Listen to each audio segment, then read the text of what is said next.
আগুন যখন আমাকে ছোঁয়, ছড়ায় এক মধুর ঘ্রাণ।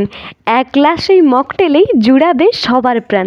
পুরনো সেই দিনের স্বাদ নতুন করে পাওয়া, তপ্ত দিনে প্রশান্তি দিতে এক পশলা হাওয়া। নমস্কার, আমি ববিতা, মেদিনীপুরের মেয়ে।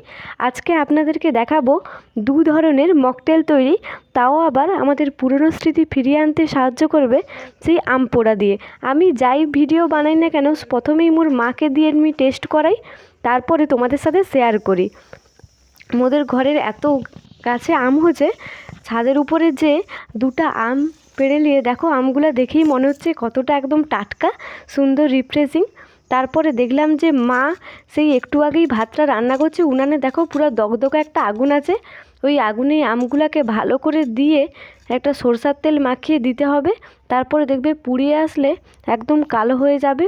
তখনই ঠান্ডা হয়ে গেলে বেশ আমটাকে উনান থেকে তুলে নিয়ে আস্তে আস্তে করে আমটা ছাড়িয়ে নিতে হবে।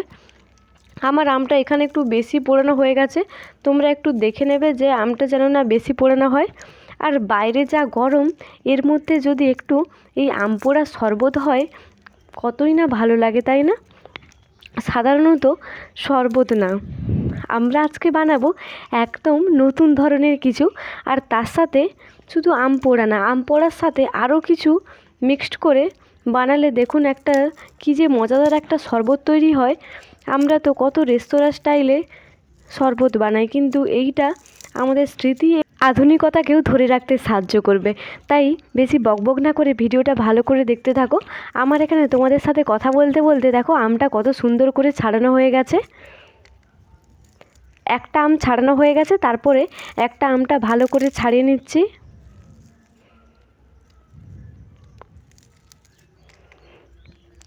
আর এই ছাল ছাড়ানোর সময় যে একটা সুন্দর গন্ধ বের হয়, উফ, না ছাড়ালে তোমরা এই গন্ধটা কিন্তু একদম মিস করবে। আর বাইরে থেকে ফিরে এসে যখন এক গ্লাস এই আম পোড়ার শরবত পুরনো স্মৃতি এবং ক্লান্তিটাকে মেটাবে, তার যে কী স্বাদ, না খেলে তো বোঝাই যাবেন।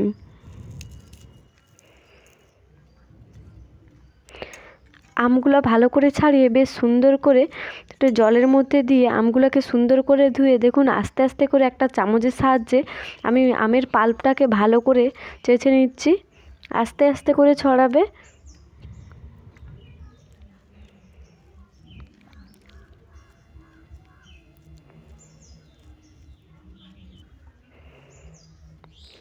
আমের পাল্পটা ছাড়ানোর পরে যেই কালো কালো আম পোড়াগুলো একটু আসছিলো, সেগুলো আমি ভালো করে একটু বেছে নিচ্ছি। তারপরে চলে যাব আমাদের ধনেপাতার বাগানে। এত সুন্দর সুন্দর দেখো মগমগা ধনেপাতাগুলো হচ্ছে, ঘরের গাছের বাগানের তুলতে যে কি মজা। একটা একটা করে ডগ ভেঙে বেশ নরম নরম টাটকা সব জিনিস দিয়ে রান্না করতে যে কি মজা। এক মুঠা ধনেপাতা গাছ থেকে পেড়ে নিয়ে তারপরে শিলটাকে ভালো করে ধুয়ে তার মধ্যে ছেঁচে সুন্দর করে ধনেপাতাটা বের করে তার রসটাকে বের করে নেব আমি।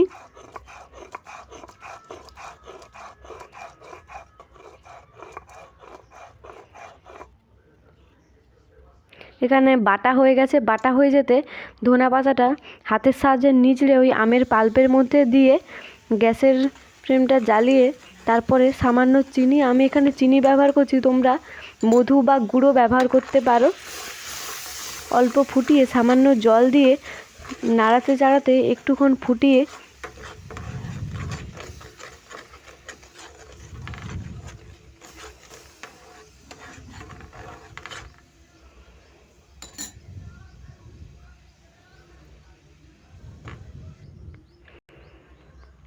যখন দেখবে বেশ টকবক করে ফুটে আসছে, তখন এক চামচ বিট লবণ, বিট লবণটা দেওয়ার পরে ভালো করে নাড়িয়ে আর একটুক্ষণ ফুটিয়ে নিয়ে তারপরে এক চামচ জিরার গুঁড়া দিয়ে দিব। এই জিরা গুঁড়াটা দিলে তার যে কি একটা গন্ধ আর স্বাদ আছে, তোমরা না দিলে একদম বিশ্বাস করবে নি। নাড়িয়ে নামিয়ে নিতে হবে। তারপর একটা প্লেটের মধ্যে বেশ এক চামচ বিট নুন, তারপরে এক চামচ জিরা গুঁড়া আর এক চামচ লঙ্কা গুঁড়া, যে যেরকম ঝাল খাও সামান্য লঙ্কা গুঁড়া দিয়ে সব কিছু একসাথে ভালো করে মিশিয়ে নেব। আস্তে আস্তে করে ভালো করে মিশাবে, যাতে গ্লাসে দিলে সমস্ত কিছুটা আমরা ভালো করে পাই।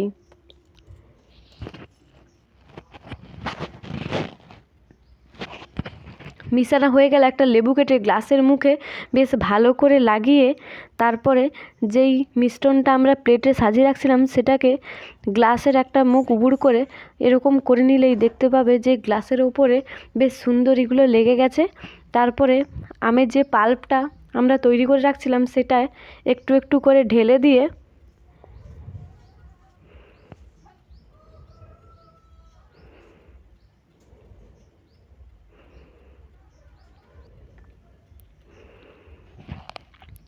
ঢালা হয়ে গেলে সামান্য ধনেপাতার রস এটাতে দেবে। মকটেলের যে একটা স্বাদ, আর আমি এখানে কোনো ফুড কালার ব্যবহার করিনি, এই ন্যাচারাল কালারটাতেই স্বাস্থ্যকর এবং সৌন্দর্যটা ধরে রাখবে। তারপরে কয়েক টুকরো বরফ দিয়েই তৈরি হয়ে গেল এটা আমার আম পোড়া শরবত। আরেকটা গ্লাসে তোমরা ভাবছো যে একই রকম হবে, কিন্তু না, আমি আরেকটা গ্লাসে দেখাবো একটা নতুন ধরনের মকটেল। আমের পাল্পের ওপরেই বেশ কয়েক টুকরো বরফ দিয়ে তার ওপর থেকে একটা স্প্রাইটকে দিয়েই